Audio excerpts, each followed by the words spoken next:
महायुतीचा उमेदवार म्हणून 7 तारखेला होणाऱ्या लोकसभेच्या रायगड रत्नागिरी लोकसभे मतदारसंघातील विशेष करून निसर्गरम्य असलेल्या गुहागर परिसरातील ज्यांचे विचार नुकतेच आपण या ठिकाणी ऐकलेत, ज्यांनी विधिमंडळामध्ये या परिसराचं अतिशय उत्तम पद्धतीने शांत आणि संयमी नेतृत्व केलं, ते माझे सहकारी डॉक्टर विनयजी नातू, जिल्ह्याचे पक्षाचे अध्यक्ष बाबाजीराव जाधव, शहराचे यशस्वी नगराध्यक्ष राजेशजी बेंडल, प्रमोदजी गांधी, साई लारेकर, एक दानशूर व्यक्तिमत्व महेशजी भोसले, सुरेशजी सावंत, नीलम गोंधळी, नरेशजी पवार, मंदारजी कचरेकर, निलेश सुर्वे, अमरदीप परचुरे, दीपक कनगुटकर, प्रदीपजी बेंडल, राकेश साखरकर, संतोषजी जैतापकर, किरणजी खरे, सुजाताताई बागकर, शलाकाताई काष्टे, वैशालीताई मानप, साठले मॅडम, सर्व सन्मान्य व्यासपीठ, भारतीय जनता पक्ष, शिवसेना, राष्ट्रवादी काँग्रेस पक्ष, RPI, मनसे यांचे सर्व सन्मान्य पदाधिकारी, माझे पत्रकार मित्र, शहरातील सर्व बुजुर्ग नागरिक, उपस्थित बंधू भगिनी आणि सहकारी मित्रांनो, गौरवशाली भारताच्या 18व्या लोकसभेच्या निवडणुकीला आपण सामोरं जात आहोत. देशाला स्वातंत्र्य मिळालं. खंडप्राय असलेल्या देशामध्ये अनेक बोलीचालीचे, अनेक धर्मीय नागरिक राहत होते. त्यावेळच्या नेतृत्वाला प्रश्न पडला की या देशाचं अखंडता, या देशाची एकात्मता, या देशाचं सार्वभौमत्व टिकवायचं असेल तर देशाच्या पुढे जे जे काही जाज्वल्य प्रश्न आहेत त्याची उकल करण्याच्या संदर्भामध्ये नेमकं काय केलं गेलं पाहिजे असा विचार त्या कालावधीमध्ये पडला. डॉक्टर बाबासाहेब आंबेडकरांच्या नेतृत्वाखाली घटना समिती नेमली गेली. डॉक्टर बाबासाहेब आंबेडकरांनी जगभरातल्या राष्ट्रांचा अभ्यास केला. अमेरिकेमध्ये नेमकं काय, ब्रिटनमध्ये नेमकं काय, फ्रान्समध्ये काय, चीनमध्ये काय, जपानमध्ये काय, सर्व राष्ट्रांचा अभ्यास केल्याच्या नंतर त्यांच्या लक्षामध्ये आलं काही मुठभर लोकच त्या देशाचं नेतृत्व कुणी करायचं ठरवतात. डॉक्टर बाबासाहेब आंबेडकरांनी या गोष्टीचा फार गांभीर्याने विचार केला की हा देश एकसंघ ठेवायचा असेल, सर्वधर्मीय हा देश टिकवायचा असेल, अनेक बोलीचालण्याचा देश हा अधिक प्रगतीपथावरती न्यायचा असेल तर संसदीय लोकशाही प्रणाली व्यवस्था दिली पाहिजे. ही संसदीय लोकशाही प्रणाली व्यवस्था काय? आज या देशातला श्रीमंत उद्योगपती असलेल्या गौतम अदानींच्या मतांचं मूल्य, मुकेश अंबानींच्या मतांचं मूल्य आणि माझ्या गुहागरच्या कुठल्याही आळीमध्ये राहणाऱ्या माणसाचं, माझ्या भगिनीचं मतांचं मूल्य त्यांनी समान ठेवलं. लोकशाहीतले सर्वात मोठे उपकार डॉक्टर बाबासाहेब आंबेडकरांनी दिले. म्हणून मला अभिमानपूर्वक या ठिकाणी सांगायचं आहे, नरेंद्र मोदी साहेबांनी अमृतकाल या देशाचा अमृतवर्ष या ठिकाणी साजरं केलं, पण या देशाची अखंडता, एकात्मता या देशातल्या सर्वसामान्य माणसांनी टिकवली. या देशाचं गेल्या अनेक वर्षाचं यश असं म्हटलं ते काही चुकीचं ठरू शकणार. एकेकाळी या देशामध्ये प्राबल्य होतं काँग्रेस पक्षाचं. दीर्घकाळ काँग्रेस पक्षाची या सत्ता या देशामध्ये राहिली. परंतु ज्यावेळेला आणीबाणी आली, आणीबाणीचा अतिरेक झाला, त्याला देशभरातले वेगवेगळे राजकीय विचाराचे पक्ष एकत्रित आले. जयप्रकाश नारायण यांच्या नेतृत्वाखाली सगळे पक्ष विलीन झाले आणि आपण पाहिलं देशातल्या शून्य जनतेला विचार करण्याची जी काही शक्ती डॉक्टर बाबासाहेब आंबेडकरांनी दिली याचा योग्य पद्धतीने वापर त्या कालावधीमध्ये झाला आणि दस्तूर खुद्द इंदिराजींचा, संजय गांधींचा सुद्धा पराजय झाला. आपण अनुभवलं की देशामध्ये परिवर्तन सर्वसामान्य माणूस करू शकतो. हे देशाने त्या कालखंडामध्ये अनुभवलं. पण पुन्हा एकदा या देशामध्ये इंदिरा गांधीचा सत्कार. 84 साली इंदिरा गांधींच्या हत्येच्या सहानुभूतीची लाट या देशामध्ये इतक्या मोठ्या प्रमाणावरती आली की त्यावेळेला जे यश पंडित जवाहरलाल नेहरूंना मिळालं नव्हतं, जे यश कधी इंदिरा गांधींना नव्हतं मिळालं, त्याहीपेक्षा जास्ती यश, 400पेक्षा जास्ती जागा राजीव गांधींच्या नेतृत्वाखाली त्यावेळेला मिळालं. डॉक्टर साहेब, त्यावेळेला मी नुकताच राजकारणामध्ये आलो होतो. माझ्या राजकारणाला 23 तारखेला 40 वर्ष पूर्ण होते.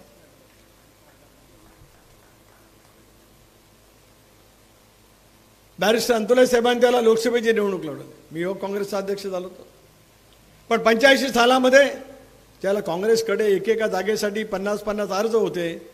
त्यावेळेला थोर शिक्षण मंत्री पद्मश्री डॉक्टर वसंतराव दादा पाटील यांनी मला काँग्रेसची उमेदवारी 85 साली दिली. 85 साली मी 85 साली काँग्रेस पक्षाचा, अखिल भारतीय काँग्रेस पक्षाचा, इंडियन नॅशनल काँग्रेस पक्षाच्या हाताच्या चिन्हावरती 85 साली विधानसभेची निवडणूक लढवली. दुर्दैवाने माझा 1200 मतांनी पराजय 1985 साली.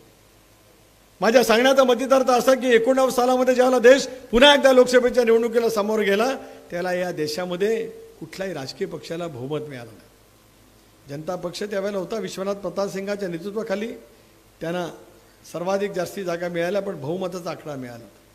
त्याला पाठिंबा दिला भारतीय जनता पक्षाने. ज्या भारतीय जनता पक्षाच्या 84ला केवळ 2 जागा आल्या त्या. सध्या अटलजी वाजपेयी साहेबांना सुद्धा पराजय पत्करायला 1984 सालामध्ये लागलेला होता. भारतीय जनता पक्षाने या देशामध्ये अडवाणी साहेबांच्या, वाजपेयी साहेबांच्या नेतृत्वाखाली इतक्या पद्धतीने काम केलं की 84 ते 2014चा प्रवास, मी त्याच्यावरती येईलच, तो आपल्याला त्या ठिकाणी अनुभवायला मिळू शकतो. 89 साली मंडल कमिशनची अंमलबजावणी करण्यासाठी ज्या वेळेला विश्वनाथ प्रताप सिंगांनी पावलं उचलली, देशात प्रक्षोभ झाला. विश्वनाथ प्रताप सिंगांनी राजीनामा दिला. चंद्रशेखरांचं सरकार प्रस्थापित झालं. डॉक्टर साहेब, या चंद्रशेखरांनी इंदिरा गांधींना प्रखर विरोध केला. यंग तरुण तुर्क काँग्रेसमध्ये एक संघटना स्थापन केली. आणीबाणीच्या कालावधीमध्ये जयप्रकाश नारायणांच्या नेतृत्वाखाली संघर्ष केला. राजीव गांधीच्या काँग्रेस पक्षाने चंद्रशेखरांना पाठिंबा दिला. विरोधाभास काय आहे? वेगवेगळे भिन्न विचारसरणीचे राजकीय पक्ष देशामध्ये सुद्धा अनेक वेळा एकत्रित येऊ शकतात. काय अनुभवलं आपण 2 वर्षामध्येच? राजीव गांधींनी पाठिंबा काढला. कोणत्या कारणासाठी? त्यांच्या घरावरती 2 पोलिसांची पाळत होती, एवढा संशय तयार झाला आणि राजीव गांधींनी पाठिंबा काढला आणि देशात 2 वर्षामध्येच मध्यावधी निवडणुकीला देशाला समोर. त्याच वेळेला राजीव गांधींची हत्या झाली. नरसिंहरावांचं सरकार आलं. ज्या कम्युनिस्ट पक्षांनी मार्क्सवाद, लेनिनवाद या देशामध्ये, माओवाद या देशामध्ये आणला, भांडवलदारांच्या विरोधामध्ये एक वातावरण निर्माण करण्याचा प्रयत्न केला, त्याच कम्युनिस्ट पक्षांनी नरसिंहरावांच्या सरकारला पाठिंबा दिला. पण संमिश्र सरकार ज्या वेळेला येतात त्यावेळेला एखाद्या पक्षाला एखादी भूमिका घेता येते. 96 सालामध्ये, 98 मध्ये, 99 मध्ये सलग 3 वर्षामध्ये, 3 वर्षाचा स्पॅन, 96, 98, 99, 3 वर्षामध्ये 3 वेळेला लोकसभेच्या निवडणुकीला देशाला समोर जावं लागलं. अस्थिरता असली, स्पष्टपणाचं बहुमत नसलं की खंडप्राय असलेल्या देशामध्ये लोकसभेच्या निवडणुकीचा खर्च आपल्याला परवडू शकत नाही. 99 सालामध्ये आपण पाहिलं, एकाच वेळेला लोकसभा विधानसभा झाल्या. डॉक्टर साहेब, राष्ट्रवादी काँग्रेस पक्ष अलग झाला काँग्रेस पक्षापासून, पण देशामध्ये राष्ट्रीय लोकशाही आघाडीचं म्हणजे रालोआचं सरकार आलं. सध्या वाजपेयी साहेब त्या कालावधीमध्ये या देशाचे पंतप्रधान झाले. तो कालखंड 5 वर्षाचा स्थिर राहिला. 2004 सालामध्ये युपीचं सरकार आलं. 2009 सालामध्ये युपीचं सरकार आलं. 2014 सालामध्ये ज्यावेळेला देश लोकसभेच्या निवडणुकीला समोर गेला, त्याला देशामध्ये पुन्हा एकदा तिसऱ्यांदा युपीचं सरकार येईल असं वातावरण निर्माण झालेलं होतं. भारतीय जनता पक्षाने अतिशय चाणाक्षपणाने राजकीय पावलं उचलली. गोव्याच्या राष्ट्रीय कारणीमध्ये त्यावेळेचे गुजरातचे मुख्यमंत्री नरेंद्र मोदी साहेब यांना देशाच्या पंतप्रधान पदाचे उमेदवार घोषित केले. यापूर्वी या देशाने पंतप्रधान पदाचे उमेदवार म्हणून अनेक वेळेला थेटपणाने मतदान केलं, पण ते गांधी नेहरू परिवारापुरतं सीमित होतं. या देशाच्या इतिहासात पहिल्यांदाच गांधी नेहरू परिवाराखेरीज एका व्यक्तीच्या नावाने देशाने मतदान केलं. ती व्यक्ती आहे नरेंद्र मोदी यांचा उल्लेख या ठिकाणी आम्ही करतो. त्याचा तडाखा सर्वात मला जास्ती बसला. मी 14ला उमेदवार झालो. अनंत गीते साहेब नशिबात आयुष्यामध्ये घेऊन आले. असू द्या, त्यांच्या नशिबी असेल ते त्यांना मिळेल, माझ्या असेल ते मला मिळेल. त्यावेळेला मोदी साहेबांचा नावाचा झंझावत होता. आपल्या सर्वांची ताकद त्यांच्या पाठीमागे उभी राहिली. मी 85ला जसा फक्त 1200 मतांनी पडलो, तसा डॉक्टर साहेब आयुष्यात दुसऱ्यांदा पडलो. 2014ला ते सुद्धा आता रामदासबाई गेले, त्यांनी 3 सुनील तटकरे शोधले. म्हणजे तटकरेला पाडायला तटकरे शोधला. तुम्ही सर्वांनी त्यांच्या पाठीमागे ताकद त्या कालावधीमध्ये उभी केलीत आणि फक्त 2100 मतांनी मी पराभूत झालो. 2380 मतदान केंद्र या लोकसभा मतदारसंघात आहेत. एका मतदान केंद्रात 1 मत जरी वाढलं असतं ना राजेश त्यावेळेला, तरी मी 14ला खासदार झालो. 14ला मी तुमचं नाव घेतलं म्हणजे तुम्ही नाही काय असं नाही. माझ्या सांगण्याचा मतितार्थ असा आहे, निसट्टा पराजय झाला, पण लोकांच्या प्रभावापासून मी दूर गेलो. काय अनुभवलं? 2014चा ज्यावेळेला निकाल लागला त्याला स्पष्टपणाचं बहुमत भारतीय जनता पक्षाला मिळालं होतं. भारतीय जनता पक्षाला एकट्याला 84ला 2 जागा, 2014ला जादू आकडा पार करण्याचं कसब भारतीय जनता पक्षाने दाखवलं, पण एनडीए अस्तित्वात ठेवलं. गीते साहेब त्या सरकारमध्ये मंत्री झाले. वाजपेयी साहेबांच्या सरकारमध्ये अर्थ राज्यमंत्री, ऊर्जा मंत्री. मोदी साहेबांसारख्या कर्तव्यवान नेत्यांच्या सरकारमध्ये मंत्री, अवघड खात्याचे मंत्री, सलग 5 वर्ष. पण उद्योग खातं होतं. नवरत्न नावाच्या 9 कंपन्या आहेत. या देशामध्ये 9 कंपन्या अशा आहेत भारत सरकारच्या की ज्यांना नवरत्न म्हणून एकत्रितपणाने ओळखलं जातं. त्या सर्व 9 कंपन्यांचे प्रमुख होते अनंतराव गीते. काही काळ विलासराव देशमुखांच्याकडे खातं आलं. रेल्वेच्या संबंध बोगी जोडण्याचा कारखाना त्यांनी लातूरला नेला, ज्याचा उल्लेख रामदासबाईंनी या ठिकाणी केला. 10,000 कोटी रुपयाची गुंतवणूक 1,000 कोटी रुपयाची गुंतवणूक झाली. 10,000 लोकांना रोजगार मिळाला. प्रफुल्ल पटेलांच्याकडे UPAचं सरकार असताना शेवटच्या कालावधीमध्ये त्यांच्याकडे खातं आलं. त्यांनी गोंदियाला या नवरत्न कंपन्यांच्या माध्यमातून कारखाना नेला. 800 रुपयाची गुंतवणूक केली, रोजगाराची निर्मिती झाली. गीते साहेब तुम्हाला सलग 5 वर्ष या देशामध्ये अत्यंत पायाभूत सुविधा ज्या नरेंद्र मोदींच्या नेतृत्वाखाली निर्माण झाल्या, त्यांच्या सरकारमध्ये तुम्ही कॅबिनेट मंत्री होता. तुम्ही दीर्घकाळ शिवसेनेचे नेते राहिला. लोकसभेमध्ये डॉक्टर साहेब तुम्ही 4 वेळा विधानसभेत निवडून आला. एखादा पक्षाचा नेता जो असतो, गटनेता, त्याला मान असतो. तो विरोधी पक्षाचा बाकार असला तरी त्याला मान असतो. गीते साहेब सलग शिवसेनेचे नेते राहिले आणि 10 वर्ष मंत्री राहिले. 30 वर्षाचा कालखंड त्यांच्यासारख्या नेतृत्वाला त्या ठिकाणी मिळाला. किती प्रमाणामध्ये गुहागर आणि गुहागरच्या परिसरामध्ये निधी आणला आपल्यापैकी सर्वजण स्वच्छपणाने या ठिकाणी जाणू शकतात. होय, डॉक्टर साहेब 99 सालामध्ये राज्यामध्ये सरकार आलं. मी त्याला नगरविकास राज्यमंत्री झालो. मी रत्नागिरीचा पालकमंत्री झालो. तुम्ही सगळेजण, सगळे आमदार, राजापूरला गणपतराव कदम नाही, डॉक्टर साळवी होते, बाळ माने रत्नागिरीला होते, रवींद्रजी माने संगमेश्वर त्याला मतदारसंघ होता, गुहागरला डॉक्टर विनय नातू होते, चिपळूणला भास्करराव जाधव त्यावेळेला होते, रामदासबाई कदम खेडला होते, दापोलीला सूर्यकांत दळवी होते. सगळ्यांचा विळखा माझ्याभोवती. पण जिल्हा नियोजन मंडळाच्या मार्फत सर्वांना सोबत घेत विकासाचं काम करण्याचा प्रयत्न केला. त्यावेळेला एक प्रश्न सांगतो डॉक्टर साहेब, विलासराव देशमुखांनी त्यावेळेला रत्नागिरीला कॅबिनेटची मंत्री, आणि मला विलासरावांनी विचारलं, सुनील तुला काय पाहिजे आहे? मी सांगितलं मला दुसरं काही नको आहे. या रायगड रत्नागिरी सिंधुदुर्ग जिल्ह्यामध्ये बेदखल कुळाचा प्रश्न आहे, ज्याच्यासाठी शामराव पेजे साहेबांनी संघर्ष केला, ज्याच्यासाठी हातणकरांनी संघर्ष केला, ज्याच्यासाठी शिवराव गोताळ, शिवाजीराव जडार यांनी संघर्ष केला, ज्याच्यासाठी रामभाऊ बंडेले यांनी संघर्ष केला.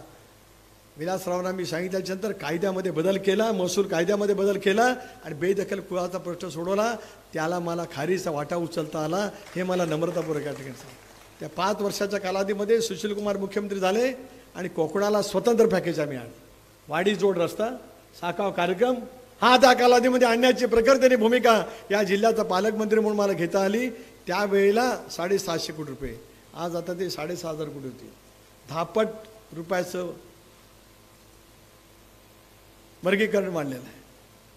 त्यामुळे या सगळ्या परिसराची सेवा करण्याची संधी मिळाली, ज्याचा उल्लेख राजेशजीने या ठिकाणी केला. आमचे त्यावेळेचे सरपंच या ठिकाणी असतील, जो म्हणून विकासाची कामं ज्याने जे सांगितली ती करण्याची बांधिलकी माझ्यासारख्या कार्यकर्त्यांनी त्या ठिकाणी घेतली. स्वप्नातही डॉक्टर वाटलं नव्हतं की मला लोकसभा लढायची आहे, आणि स्वप्नातही वाटलं नव्हतं की असा लोकसभा मतदारसंघ तयार होईल की ज्याच्यातून गुहागरवासियांचे आशीर्वाद मागण्यासाठी मला यावं लागेल. कर्तव्याची भूमिका प्रामाणिकपणाने ठेवत त्या कालावधीमध्ये काम करण्याचा प्रामाणिकपणा का अनुभवतो. आज जगाच्या अर्थव्यवस्थेमध्ये तुमच्या आणि माझ्या भारताला गौरवाचं स्थान मिळालं.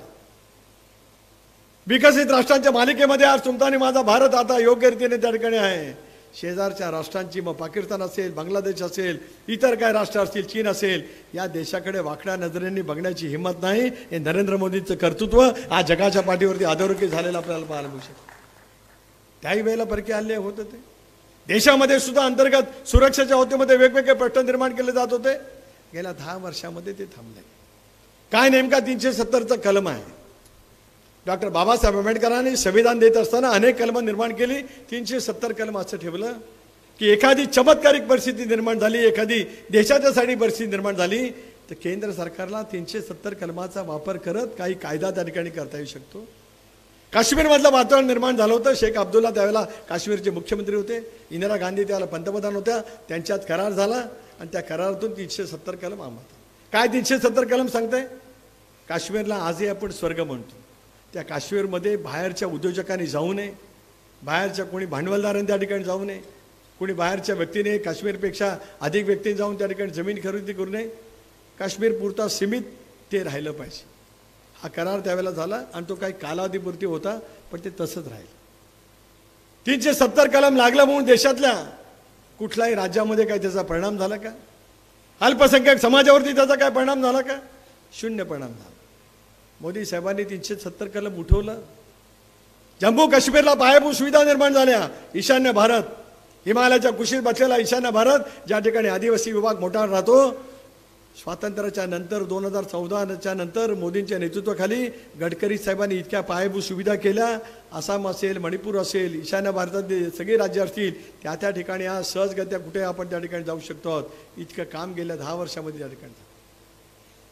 CAAचा कायदा काय? CAAचा कायदा सांगतो, देशाला स्वातंत्र्य मिळालं त्यावेळेला या देशाची फाळणी झाली.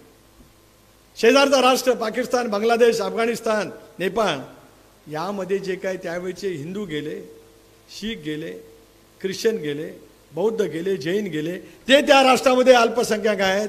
त्यांना या माझ्या मातृभूमीमध्ये परत यायचं असेल तर त्यांच्या वास्तव्याची अट कमी केली. हा CAAचा कायदा आहे. याच्यावरती तसुबरी मुस्लिम समाजावरती काही परिणाम होत नाही. पण हा जाणीवपूर्वक अल्पसंख्याक समाजाच्या मनामध्ये विखार निर्माण करण्याचा प्रयत्न व्हॉट्सअप मार्फत त्या ठिकाणी केला जातो आहे.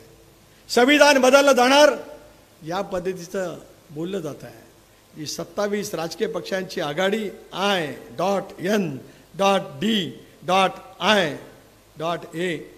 त्यांना म्हणायचं होतं इंडिया, पण ते इंडिया म्हणू शकत नाहीत. ती सोकाल्ड इंडिया आघाडी 27 राजकीय पक्षांची, जे स्वतःचा नेता ठरू शकत नाही, जे संयुक्त जाहीरनामा देऊ शकत नाहीत. याच ममता बॅनर्जी अटल बिहारी वाजपेयी साहेबांच्या सरकारमध्ये रेल्वेमध्ये होते. DMKने त्यावेळेला वाजपेयी साहेबांच्या सरकारला पाठिंबा दिला होता. नितीश कुमार यांनी सुद्धा त्यावेळेला पाठिंबा दिला होता. ते सुद्धा रेल्वे खात्याचे मंत्री त्या ठिकाणी होते. बिजू जनता दलाने सुद्धा त्यांना पाठिंबा दिला होता. राजकारणामध्ये अनेक वेळेला अनेक समीकरणं त्या ठिकाणी बदलत राहत असतात. या बदलत्या प्रवाहामध्ये सुद्धा काही वेगळी भूमिका त्या ठिकाणी घ्यावी लागते. आज अवई उठवली जाते की संविधान बदललं जातं. या देशामध्ये संविधान 1950 सालामध्ये आलं. देशाने स्वतःला रिपब्लिक ऑफ इंडिया, प्रजासत्ताक भाषण म्हणून घोषित केलं.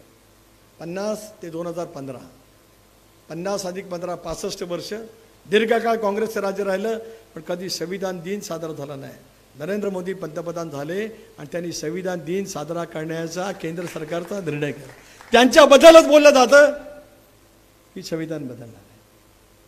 निवडणुकीच्यासाठी 1 दिवसाची निवडणूक होईल, पण हा देश, या देशाने जे एकात्मता, अखंडता टिकवलेली आहे, सार्वभौमत्व टिकवलेलं आहे, त्याला डिवटण्याचा प्रयत्न जाणीवपूर्वक मतांच्या बेगमीसाठी आज इंडिया आघाडीच्या कारणा केला जातो आहे. आंबेडकरी चळवळीवरती श्रद्धा असणाऱ्यांनी लक्षामध्ये ठेवावं. मोदी साहेबांनी सांगितलंय, अमित शाह साहेबांनी सांगितलंय, एकनाथराव शिंदेनी सांगितलंय, देवेंद्रजींनी सांगितलंय, अजितदादांनी सांगितलंय, आम्ही सांगतो आहोत, चंद्र सूर्य असेपर्यंत संविधान बदललं जाणार नाही. स्पष्टपणाची ग्वाही दिल्या असताना सुद्धा केवळ संभ्रम निर्माण करत मतांच्या राजकारणासाठी 20 तारखेला मतदान देशातलं संपेल. 4 जूनला निकाल लागेल. 5 जूनपासून संविधानावरती कोणी यांच्यापैकी बोलणार नाही, कारण त्यावेळेला घरी ते गेलेले असतात. मला विश्वास आहे. अल्पसंख्याक समाजामध्ये सुद्धा वेगवेगळं वातावरण निर्माण करण्याचा प्रयत्न त्या ठिकाणी केला जातोय. होय, सुनील तटकरे दावा करतोय. एनडीएचं सरकार 2014ला आलं. नरेंद्र मोदींनी देशभरातल्या सगळ्या राज्यांचं सर्वेक्षण केलं आणि मायनॉरिटी ओरिएंटेड, इंग्रजीमध्ये म्हणतात डॉक्टर त्याला, अल्पसंख्याक बहुल तालुके शोधून काढले. त्याच्यात आपल्या लोकसभा मतदारसंघातला अख्ख्या कोकणातला एकच तालुका आहे, तो मंडणगड. आणि शोधलं 2014ला. गीते साहेब त्यावेळेला मंत्री होते. त्यांना या योजनेची मागमूसही नाही, त्यांना माहिती नाही, पाहिलंही नाही. 2019ला मी ज्यावेळेला संसदेमध्ये गेलो, त्याला भारत सरकारच्या सगळ्या योजना तपासल्या. त्यावेळेला ही माझी योजना लक्षात आली.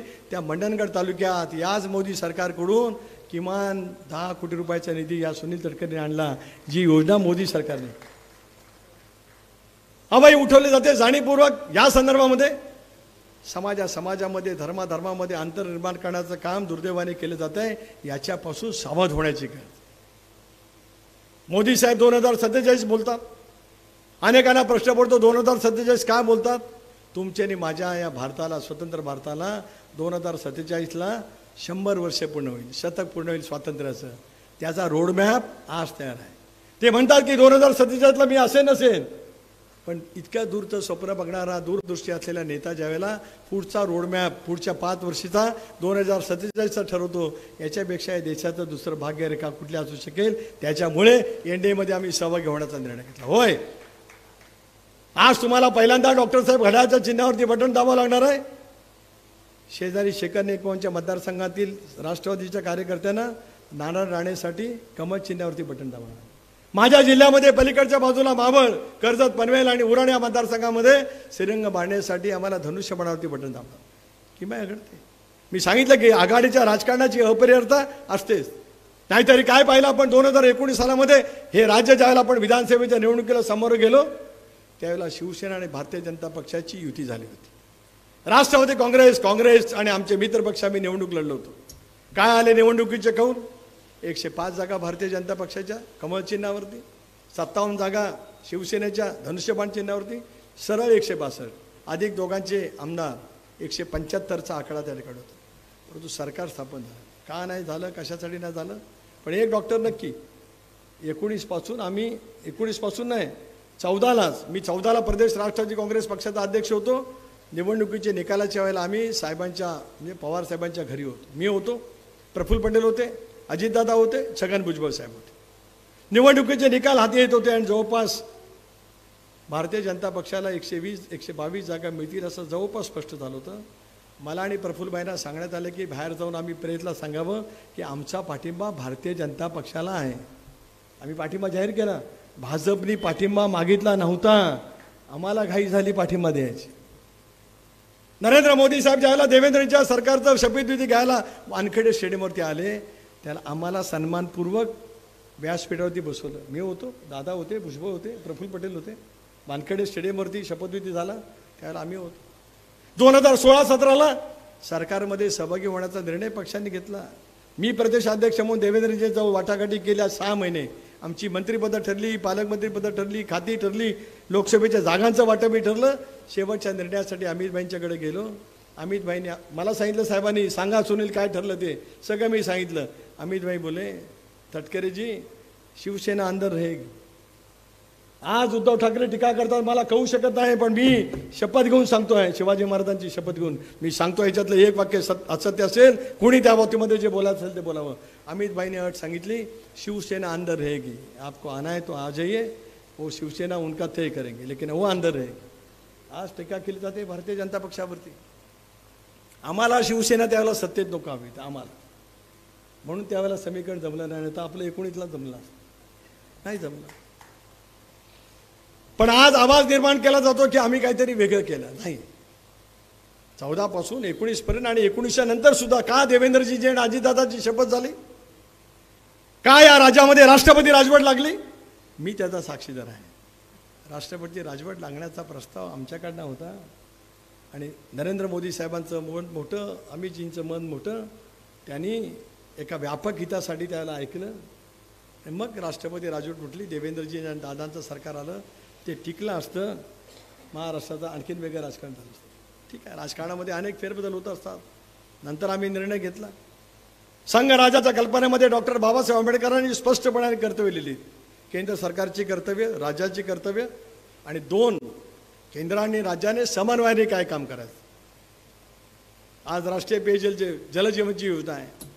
आज भारत सरकारच्या असंख्य योजना आहेत की ज्या दोन्ही सरकार त्या ठिकाणी संयुक्तपणे करत असतात. पर्यटनावरती आधारित असलेल्या अनेक योजना आहेत.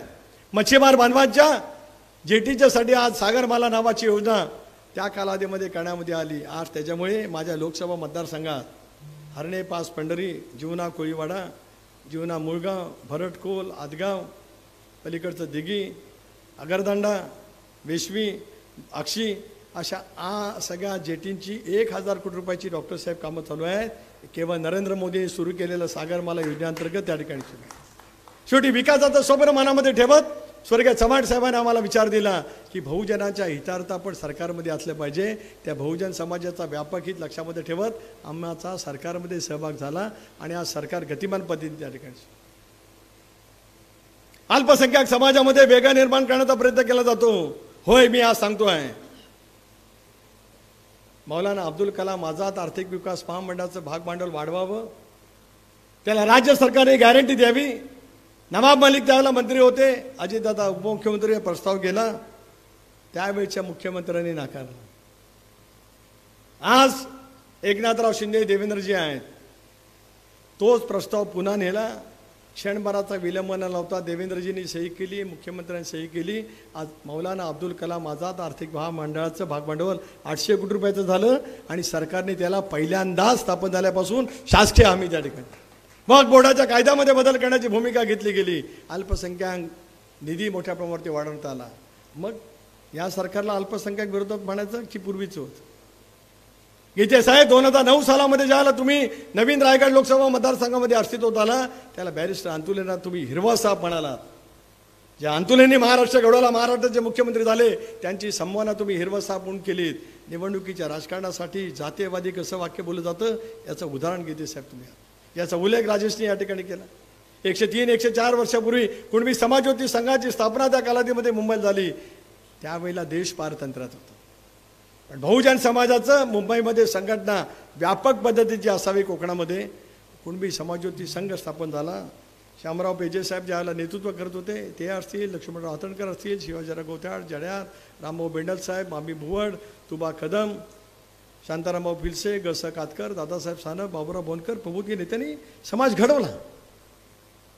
नाव चुकलं काय कोणा नेत्याचं घ्यायचं? नाही तर गीते साहेबांनी नावं एकदा सांगावी, कोणी समाजासाठी योगदान दिलंय. सलग नावं सांगितली, थेट राजापूरपासून ते माझ्या माणगाव रोह्यापर्यंत सलग. याचं कारण मी जरी एका अल्प समाजामध्ये जन्माला आलो तरी बहुजन समाजाने आपल्याला मला लेकरू मानलं म्हणून 25 वर्ष विधिमंडळामध्ये जाऊ शकलो आणि मोदी नावाच्या तुफानामध्ये सुद्धा गीतेना मी पराभूत करू शकलो. हे केलेल्या कामाचं यश. त्याच कुणबी समाजवादी संघाला अंतुले साहेबांनी भूखंड दिला. गीते साहेब तुम्ही 6 वेळेला खासदार झाला. तुम्ही डॉक्टर कसं 8 वेळेला मतदान केलंच मला माहीत नाही. केलं. विचार होता, पक्ष होता, पक्षाने घेतलेला निर्णय होता. पण त्या कुणबी समाजवादी संघाचा भूखंड तसाच राहिला. सगळे कुणबी समाजाचे नेते मला भेटले. मी अजितदादांकडे गेलो. डॉक्टर साहेब तुम्ही 4 वेळेला विधिमंडळामध्ये राहिला, तुम्ही अभ्यासू आहात, तुम्ही संयमी आहात, शांतपणाने आपल्या मतदारसंघाची कामं कशी करायची याचं उत्तम उदाहरण म्हणजे डॉक्टर विनय नातू आहेत. असं मी म्हटलं ते काही चुकीचं ठरलं नाही. पण राज्याच्या अर्थसंकल्पात एका समाजाच्या संघटनेला निधी देण्याचं यापूर्वी कधी निर्णय घेता आला नव्हता. अजितदादांना मी सांगितलं आणि अजितदादांचे आभार मानायचे आहेत की त्यांनी 5 कोटी रुपये अर्थसंकल्पात घोषित केले आणि कुणबी समाजवादी संघाच्या मुलुंडच्या शाखेच्या त्यांच्या नावावरती RTGSनी 5 कोटी जमा झाले. त्यावेळेला समाजाच्या संघटनेमध्ये बदल झाला पाहिजे अशी भूमिका गीतेने घेतली. भूषण बरे सांगू शकतील का त्यांनी पाठिंबा जाहीर केला महायुतीला. त्यानंतर उदय सामंतांनी पुढाकार घेतला, वालम यांनी पुढाकार घेतला. 7 कोटी रुपये शिंदे साहेबांनी दिले आणि आज कुणबी समाजवादी संघाची बहुजन समाजाची वास्तू मुंबईच्या जगाच्या एका आर्थिक देशात एक शहर जे काय म्हटलं जातं, या देशाची आर्थिक राजधानी तुमच्या आणि माझ्या महाराष्ट्राची राजधानी, तिथे आज बहुजन समाजाची वास्तू राहिली. का आपलं कॉन्ट्रीब्युशन आहे. करोनाचं संकट आलं, निसर्ग चक्रीवादळ आला, तोक्ते चक्रीवादळ आलं, महापुराचा तडाखा कोकणाला प्रचंड प्रमाणावरती बसला. गीते साहेब तुम्ही नव्हता. आम्ही सर्वांनी आमच्या सामाजिक संवेदना जागृत ठेवत आम्ही आमचं कर्तव्य केलं, मेहरबानी केली आहे. लोकशाहीमध्ये लोकांनी निवडून दिलेला लोकप्रतिनिधी लोकसेवक घातला पाहिजे ही डॉक्टर बाबासाहेब आंबेडकरांची कल्पना खऱ्या खोऱ्या पद्धतीने अंमलात आणण्याचं काम संकटाच्या कालावधीमध्ये, विकासाची कामं एका बाजूला होतच राहिली, पण या संकटाच्या कालावधीमध्ये करण्याची प्रामाणिकपणाची भूमिका घेतली. आणि आज गीते साहेबांना प्रश्न विचारला जातो, यावेळेला तुम्ही कुठं होतात? तुम्ही त्यांची व्हिडिओ क्लिप बघा, पत्रकार मित्रांनो आपणही बघा. ते छद्मी हसतात, छद्मी. संकट आल्याच्यानंतर गंभीरता चेहऱ्यावरती तरी असायला पाहिजे. समाजावरती ज्यावेळेला संकट येतं त्यावेळेला तुम्ही कदाचित जाऊ नका, पण त्याच्या संवेदना तरी दाखवा. आणि आमचे शेतकरी कामगार पक्षाचे, अखिल भारतीय शेका पक्षाचे पुढारी ते पण पाठीमागे असतात.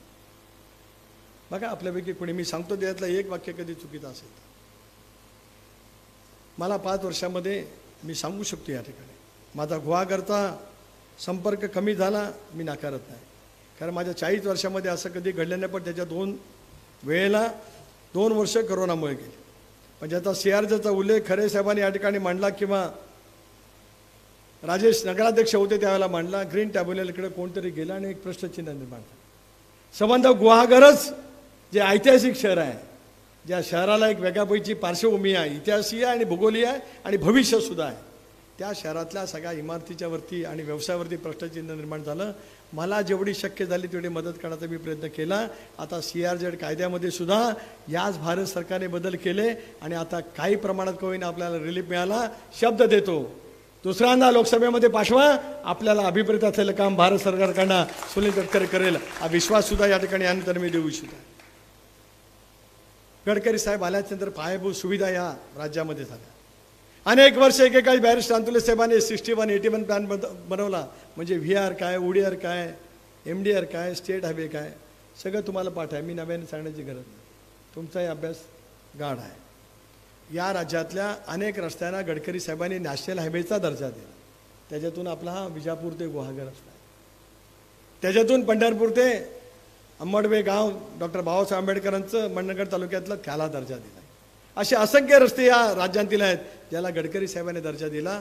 या रस्त्याच्या बाबतीमध्ये अनेक वेळेला मी इथे आलो, काम निकृष्ट झाले त्याची तक्रार केली. भूसंपादनाचा प्रश्न होता, त्याचाही प्रश्न झाला. तुम्ही म्हणालात जलजीवन मिशन आराखडा या जिल्ह्यातला अतिशय कमी होता. तटस्थ यंत्रणेने सर्वेक्षण केल्यामुळे अत्यंत कमी अंदाजपत्रक तयार केली गेली. कमिटी याची जिल्ह्याची रिव्ह्यू घेण्याची खासदारांची, त्याच्यात अनेक वेळेला मी उपस्थित राहिलो आणि याच्यावरती अधिकाऱ्यांना धारेवरती धरलं की पाण्याची योजना करण्याच्या संदर्भामध्ये पावलं उचलली. करोनाच्या वेळेला आपण अनुभवलं, घरातले लेख सासरी जाते त्यावेळेला उंबरठ्यावरचं माप ओलांडून जाते, पण करोनाच्यामुळे उंबरठ्याच्या आत आपल्याला थांबावं लागतं. बंदिस्त घरात दरवाजा बंद करून. घरातल्या एखाद्या नातेवाईकाला करोना झाला तर त्याला हॉस्पिटलमध्ये सुद्धा आपण घेऊन जाऊ शकत नव्हतो. दुर्दैवाने त्याचं बरं वाईट झालं तर त्याचं अंत्यदर्शन पण घेता येत नव्हतं आणि त्याचा अंत्यविधी सुद्धा करता येत नव्हता. जगाच्या पाठीवरती सर्वात आरोग्य व्यवस्था सर्वात उत्तम कुठं आहे? इटली, फ्रान्स, अमेरिका, चीन, जपान. आपण पाहत होतो TV वरती, त्याला प्रत्येक देशामध्ये हजारो नव्हे तर लाखोनी मृत्युमुखी पडत होते. ज्या देशात उत्तम आरोग्य व्यवस्था आहे त्या ठिकाणी असं होतं. आणि 130 कोटी असलेल्या देशात आरोग्य व्यवस्था ॲव्हरेज होती, तिथे खूप मोठ्या प्रमाणावरती कोट्यावधी लोकांचा बळी जाईल असं म्हटलं गेलं. जगातल्या पाश्चात्य राष्ट्रांच्या मध्ये अनेक त्या ठिकाणी शास्त्रज्ञ असतील, पण कुठलाही राष्ट्र लस विकसित करू शकला नाही. नरेंद्र मोदींच्या नेतृत्वाखाली या देशातल्या शास्त्रज्ञाने लस विकसित केली आणि जगाच्या पाठीवरती एकमेव देश असा आहे की ज्या देशाने सर्वांना मोफत लस दिली, त्याचं कर्तृत्व आहे नरेंद्र मोदींचं. हे मला या ठिकाणी सांगतं. बाकी अमेरिकेमध्ये वगैरे लस दिली गेली, पण ती पैसे घेऊन दिली गेली, मोफत दिली गेली. माझा देशातला नागरिक आरोग्याच्या सावटाखाली आहे, तो त्याच्या जीवनाच्या एका विशिष्ट वळणावरती आहे, त्यावेळेला त्याचा जीव वाचला पाहिजे. देशाचं विकासाचं काम थांबलं तरी चालेल, पण माणूस माणूस म्हणून जगला पाहिजे. पण ती लस काय केवळ हिंदूंना दिली? सर्वांना दिली, सर्वांना दिली. सर्वांच्यासाठी ती होती, ती एका विशिष्ट धर्मासाठी नव्हती. जो जो म्हणून राष्ट्रभक्त भारतीय आहे त्या सर्वांच्यासाठी भारतीय नागरिक म्हणून या कालावधीमध्ये इंडियाने केलेलं काम त्या ठिकाणी. आजही असे अनेक प्रश्न राहू शकतात, त्या उत्कृष्ट कामाच्या वतीमध्ये सुद्धा सांगता येईल. गीते साहेब, तुम्ही ऊर्जा खात्याचे मंत्री झाला, त्याला हे इंद्रांचा प्रकल्प बंद झाला. गुहागरचं एकेकाळी इंद्रांच्या प्रकल्पाला विरोध झाला, पण इंद्रा प्रकल्प सुरू झाल्यावर रोजगाराची संधी उपलब्ध झाली. तो प्रकल्प बंद झाला, काही कारणांच्यामुळे झाला, त्याच्या तपशिलामध्ये मी जाऊ इच्छितो. पण 5 वर्षामध्ये तो प्रकल्प तुम्हाला सुरू करता आला असता, तुमच्यामध्ये स्ट्रॉंग विल पॉवर, ज्याला राजकीय इच्छाशक्ती असते म्हणतात, ती असती तर तो प्रकल्प तुम्हाला सुरू करता आला. UPAच्या सरकारच्या वेळेला RGPPL आलं. शपथ घेऊन सांगतो, मी ऊर्जा मंत्री झालो त्याला 18 तास भारनियम म्हणत होतो. 18 तास. डॉक्टर साहेब, तुम्ही सगळे विरोधी पक्षाच्या बाकावरनं आम्हाला धारेवरती धरत होता. 2008ला माझ्याकडे ऊर्जा खात्याचं मंत्रिपद दिलं. मी 18 तासाचा भारनियमन 4 वरती आणलं आणि इतक्या उपाययोजना केला की आता विजेची मागणी आणि विजेचा पुरवठा समान तत्वावरती या राज्यामध्ये सरप्लस वीज उत्पादन केले जाते. हे सगळं 2008मध्ये केलं. गीते साहेब, हे RGPPLसाठी केलं नाही, पण मी त्याला एक गोष्ट डॉक्टर साहेब केली. इंद्रांचा एक करार होता राज्य सरकारकडे, तो RGPPL असताना सुद्धा अस्तित्वात राहिला की त्याचा मेंटेनन्ससाठी काही 100 कोटी रुपये राज्य सरकार इंद्रांना देत होतं. त्या अधिकाऱ्याने बोलवलं, कारण त्यावेळेला मला पहिला एक फर्स्ट फेज 400 मेगावॅटचा सुरू करायचा होता. पहिला फर्स्ट फेज मी सुरू केला. मी ऊर्जा मंत्री असताना शपथ सांगतो, याच्यातलं कुठलंही वाक्य कुठं नाही, सुरू केलं. त्याला लक्षामध्ये आलं की यांना मेंटेनन्ससाठी काही 100 कोटी रुपये द्यावे लागतात. एनरॉनच्या अधिकाऱ्यांना अमेरिकेवरनं बोलवलं, ऊर्जा मंत्री म्हणून सही करून तो करार रद्द केला आणि त्यांना सांगितलं जेवढा मेंटेनन्स होईल तेवढे तुम्हाला पैसे दिले जातील, नाहीतर मेंटेनन्स 10 रुपयाचा आणि आम्ही 100 रुपये त्यांना देऊ. अभ्यास केला, अधिकाराचा वापर केला, संविधान जागरूक ठेवल्या, देशाचे पैसे वाचले पाहिजेत, RGBPL सुरू झालं पाहिजे. इतका मोठा खातं तुम्हाला मिळालं, तुम्ही उद्योग आणू शकला नाहीत. मुंबई गोवा रस्ता रखडला, कोकणवासियांच्या वेदना आहेत. पहिल्या टप्प्यामध्ये काम मंजूर झालं. CP जोशी आज भाजपमध्ये आहे, कमलनाथ आहेत. हे ज्यावेळेला केंद्रामध्ये मंत्री होते, मनमोहन सिंगाचं सरकार होतं, त्याला डॉक्टर पहिला टप्पा मंजूर करण्यामध्ये मला यश मिळालं, पण तो BOT तत्वावर. ज्याला काम दिलं तो बँकरप्ट झाला, दिवाळखोरीत निघाला, तसंच राहिलं. 14 सालामध्ये गडकरी साहेब आलं, त्यांनी त्याच्यावरती काही निधी दिला, पण गडकरी साहेबांनी एक काम केलं, इंदापूर ते थेट पात्रादेवी या सगळ्या टप्प्याला त्यांनी मंजूर दिली आणि सगळं काम त्यांनी कॉन्क्रिटीकरणाचं घेतलं. तो रस्ता आता जवळपास पूर्णत्वाच्या मार्गावरती काही ठिकाणी राहिला असेल. पण पळसपा ते इंदापूर गुहागरला यायचं असेल तर पहिल्या टप्प्यातच माणसांना त्या ठिकाणी खूप त्रास सहन लागला होता. हा सुनील तटकरे विरोधी पक्षाच्या बाकावरती बसलेला खासदार गडकरी साहेबांना भेटला, त्यांचे ऋण व्यक्त करायच्या तिन्ही संधीच्या वेळेला माझ्या शब्दाखातर 700 कोटी रुपये पहिल्या टप्प्याच्या कॉन्क्रिटीकरणाला गडकरी साहेबांनी दिले. इंदापूरला ते आले आणि आता त्या रस्त्याचं काम पळसपा ते इंदापूर डॉक्टर तुम्ही बघू शकता 80% पूर्ण झालं. गडकरी साहेबांचं श्रेय आहे आणि खासदार म्हणून माझा त्याच्यात काही ना होईना पण वाटा आहे. शेवटी लोकप्रतिनिधी आपण त्या पद्धतीने काम त्या ठिकाणी. रेल्वे जलपथीकरणाचं काम झालं, रोहा ते रत्नागिरी, रोहा ते रत्नागिरी इलेक्ट्रिफिकेशन झालं. दूर पल्ल्याच्या गाड्या खेडला थांबायला लागल्या, माणगावला थांबायला लागल्या. वंदे भारत ट्रेन मोदी साहेबांनी देशात सुरू केली, ती आपल्या मार्गावरती सुरू झाली. मी सांगितलं की 4Gचं नेटवर्क मोदी सरकारने BSNLला 57,000 कोटी रुपये 1 वर्षापूर्वी दिले.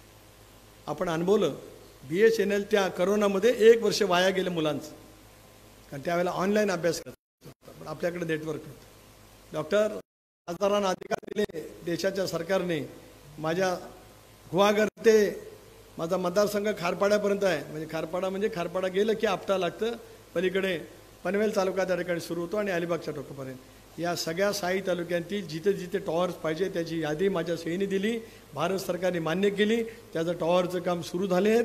मी तुम्हाला आज आश्वस्त करतोय की 2024 अखेरीस वाड्या वस्त्या मोहल्ल्यामध्ये 4G कनेक्शन असेल असा शब्द खासदार म्हणून या ठिकाणी देतोय. आज जग प्रगत झालं, जगाच्या पाठीवरती कुठेही आपल्याला संपर्क करायचा असेल तर शेवटी 4G नेटवर्क खेड्यापाड्यामध्ये. आता अनेक वेळेला आपण अनेक ठिकाणी मगाशी हेदवीला जाताना बऱ्याच ठिकाणी रेंज नव्हती. चिपळूणवना डॉक्टर चोरगेंच्या घरून आपण निघालो त्यावेळेला सुद्धा बऱ्याच ठिकाणी रेंज नव्हती. पुढेच्या 6 महिन्यामध्ये असे वाडी वस्ती राहणार नाही की ज्या ठिकाणी 4Gचं नेटवर्क असेल. शेवटी खासदारांचं काम तेच आहे. कोस्टल हायवे ज्याचा उल्लेख तुम्ही डॉक्टर या ठिकाणी केलात, अंतुले साहेबांनी सुरू केला. मी अर्थमंत्री झालो आणि बागबांडला बाणकोट खाडीवरच्या पुलाला 250 कोटी रुपये दिले. आज महाराष्ट्राचं महायुतीचं सरकार या कोस्टल हायवे काम करण्यासाठी कटिबद्ध आहे.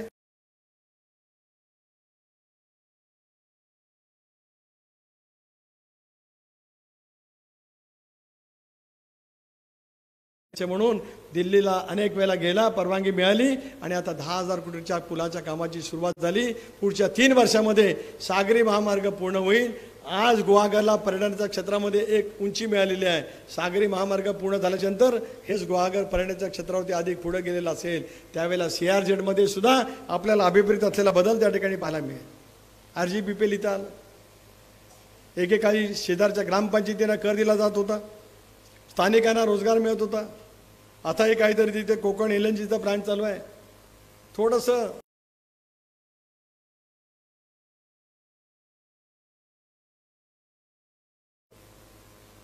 ग्रामपंचायतींना कर दिला जात नाही. स्थानिकांच्या रोजगाराच्या बाबतीमध्ये वेगवेगळे प्रश्न आहेत.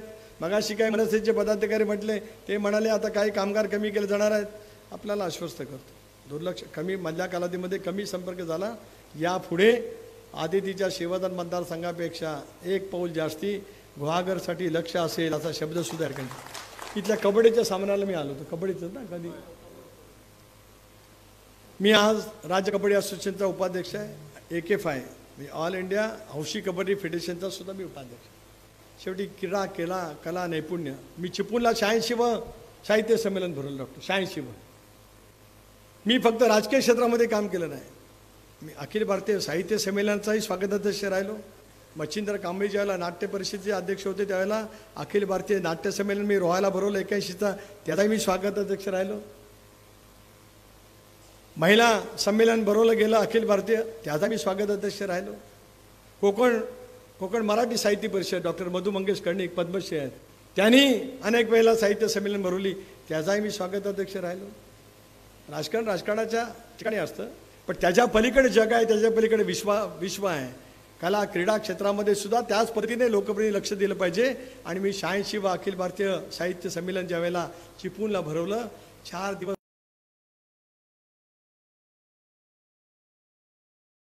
एव्हा कोकण आपलाच असा, या भूमिकेतून आपण ज्यावेळेला काम करण्याचा प्रयत्न करतो त्याला पुढचा रोडमॅप माझा तयार आहे.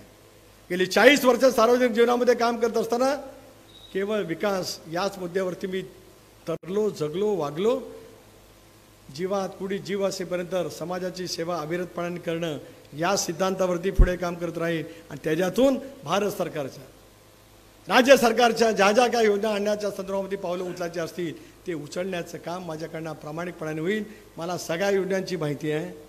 15 वर्ष सरकारमध्ये काम केल्यामुळे सरकारी काम जरा थांब, 6 महिने थांब, हे सगळं मी पाहिलेलं आहे. त्यामुळे दिल्लीच्या स्तरावरती, राज्य सरकारच्या स्तरावरती कुठे जाऊन काय करावं याचा अनुभव 25 वर्ष विधिमंडळात आणि 5 वर्ष लोकसभेमध्ये असल्याच्यामुळे आहे. त्या अनुभवाचा पुरेपूर वापर करत मोदी साहेबांच्या नेतृत्वाखाली तिसऱ्यांदा ज्यावेळेला इंडिया सरकार त्यावेळेला स्थापन होईल, त्या सरकारच्या अनेक योजना सार्वजनिक असतील, व्यक्तिगत लाभार्थीच्या असतील. आज 80 कोटी लोकांना धान्य दिलं जात आहे. 130 कोटी लोकांना जसं मोफत लस दिली तशी आज 80 कोटी लोकांना धान्य दिलं जातं. अशा असंख्य योजना व्यक्तिगत लाभार्थ्याच्यात. पंतप्रधान सन्मान किसान योजना 6,000 रुपये भारत सरकारचे, 6,000 रुपये राज्य सरकारचे. नमो नारी शक्ती अभियान, महिलांच्या बचत गटाला 30,000 रुपयापर्यंत फिरता निधी राज्य सरकार देते. आणि एक योजना डॉक्टर साहेब आहे, MSME खात्याच्या अंतर्गत महिलांनी, कुठल्याही महिला उद्योजकांनी 50 लाखापर्यंत त्यांनी प्रस्ताव दिला, तो बँकांनी मंजूर करायचा आहे. त्याला 35% सबसिडी आहे. ज्या दिवशी 50 लाखाचं कर्ज तुमच्या खात्यात जमा होईल माझ्या भगिनीच्या, त्या दिवशी 17.5 लाख भारत सरकार त्यांच्या खात्यात जमा करतं. 35% आधी कर्ज फेडीपर्यंत आहे सुरुवातीला. अशी क्रांतिकारी योजना. या योजनेचा लाभ माझ्या मतदारसंघातील महिला भगिनी घेण्यासाठी त्यांचा भाऊ म्हणून सुनील तटकरे सतत तत्पर असेल, असा शब्दसुद्धा गुहागरमधल्या समस्त महिला भगिनींना या ठिकाणी दिला. आधी तिने महिला 4थं धोरण आणलं, राज्य सरकारने त्याला मान्यता दिली. 4थ्या महिला धोरणामध्ये सुद्धा अनेक योजना त्या ठिकाणी आहेत. राज्य सरकार आणि भारत सरकारच्या योजना आपण क्लब करू शकतो. महात्मा ज्योतिबा फुले, सावित्रीबाई फुलेंनी संघर्ष केला महिलांच्या शिक्षणाचा. ते शाहू महाराजांच्या मनामध्ये होतं, ते डॉक्टर बाबासाहेब आंबेडकरांच्या मनामध्ये होतं. आणि आज प्रथमच देशाचे पंतप्रधान मोदी साहेबांनी महिलांना लोकसभेमध्ये, राज्यसभेमध्ये, विधानसभेमध्ये, विधान परिषदेमध्ये 33% आरक्षण देत या देशातल्या समस्त महिला भगिनींचा गौरव करण्याचा प्रयत्न केला. 29 सालापासून लागू होईल. हे काही महाभाग म्हणतात मोदी आले तर पुन्हा निवडणुकाच होणार नाही. मोदींचा रोडमॅप 2047चा संसदीय लोकशाहीच्या भक्कम चौकटीवरती उभा आहे, तो उभा राहणारच आहे. तुम्ही किती मतांच्यासाठी संभ्रम निर्माण करण्याचा प्रयत्न केला तरी तसोबरी त्यांच्या विचारात आणि त्यांच्या कार्यप्रणालीमध्ये त्या ठिकाणी फरक होणार.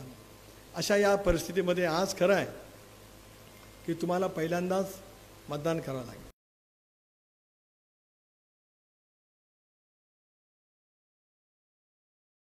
त्यावेळेला धनुष्यबाण दिसणार नाही, कारण इथे अनेक वर्ष तुम्ही धनुष्यबाण ठेवलं विजय साहेबांच्या रूपाने. आता धनुष्यबाण शिंदे साहेबांच्या शिवसेनेकडे त्या ठिकाणी आहे. अशा वेळेला 2 नंबरला माझी घड्याळ चिन्ह आहेच. शहरामध्ये, गावामध्ये, वाड्या वस्तीमध्ये चिन्ह पोचवण्याचा त्या ठिकाणी प्रयत्न करावा. आणि अधिकाधिक मतदान. गीते साहेबांच्या अलीकडच्या कालावधीमध्ये रायगड जिल्ह्यामध्ये सभा होतात, इथेही झाल्या असतील. अलीकडे आपण पाहिलं तर ते भाजपला बकासूर म्हणतात, अनेकांना सैतान म्हणतात, टकमकटोक म्हणतात, बाटली म्हणतात, बाटलीत भूत काढायचं म्हणतात, भूत लावायचं म्हणतात. 8 वेळेला संसदेला उभं राहणाऱ्या माणसाच्या तोंडात भाषा काय? विकास सांगू शकत नाही म्हणून आपण अशी भाषा, असंसदीय भाषा. होय, मी टीका जरूर करतो, पण एका विचाराच्या पलीकडे कधी टीका करता आणि कधी करणारही नाही. सुसंस्कृत विचाराची माणसं सार्वजनिक जीवनामध्ये कुठेही असली, आजही डॉक्टर आमदार नसले तरी मंत्रालयामध्ये गेल्याच्यानंतर त्यांचा आदर त्याच पद्धतीने केला जातो. याचं कारण संयमीपणा, सुसंस्कृतपणा आहे.